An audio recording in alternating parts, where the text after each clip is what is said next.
Yes. Boy, oh boy, do you remember this? A lot of us do. I know myself, Chad, you do too. Wow. Look at that. Ooh. It's the 4-year anniversary of one of our biggest snowstorms on record. This was the 3rd snowiest day in Triad history, if you can believe it. In fact, 12.8 inches of snow fell in Greensboro. Lauren is surprised here. Wow. You might not know it snows like this sometimes. Yeah, I would have thought I was up in Syracuse or something. That's a lot of snow. And you can see by the video here, this was a really big storm, of course. And what I remember about this, not only did we get about a foot of snow, but it was fun. It was a fluffy snow at first. And a lot of times our snow can kind of get ruined by sleet or ice or anything kind of ruining it for the kids. A lot of people had fun in this one. And it was on a weekend too. So it was Saturday, Sunday.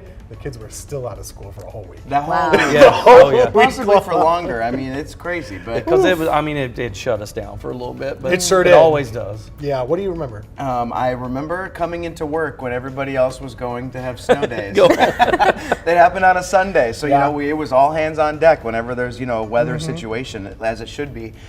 Our bosses brought in food for everybody. I mean, it was pretty wild. I remember I had a little bit of trouble getting in. I was slipping and sliding around a little bit, even though I had a SUV with 4-wheel drive. It was tough at times to get in there, and Tim and I both live kind of out in the county, so it's a little rough. At the time, I lived probably 8 miles away from the station, and I got a hotel 4 miles away from the station. I did too. Because I didn't think I'd make it back the next day. I always do that. It was one of those storms. So this is not that common, Okay. right? This is a big record storm for a reason. But every so often, every couple of years, we do get a big one. And people always ask, when's the next big one?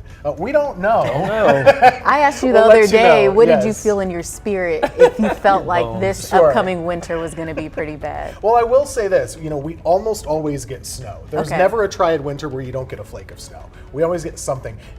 All those ingredients together to mix in just the right way with the cold air, the moisture, and nothing to turn it into sleet or freezing rain. And if you look at us from an average standpoint, 7 to 9 inches of snow is probably a good average over the years. But there's some years we get nothing, and then some years we get that in one day. By the way, that 12 inches in Greensboro, not the highest amount, by the way. Some people had closer to 18 inches up by the Virginia border. It was a big storm, for sure. And if you want to see a picture of Tim Buckley without a beard, go to my work Facebook page, Chad Silber, WFMY News 2, and you will see him as he's forecasting. Back in the He day. looks like a little baby. We haven't had a big snow since then, so someone told me shave the beard, we'll get snow again. See what happens. I'm going to keep it. Let's not do that.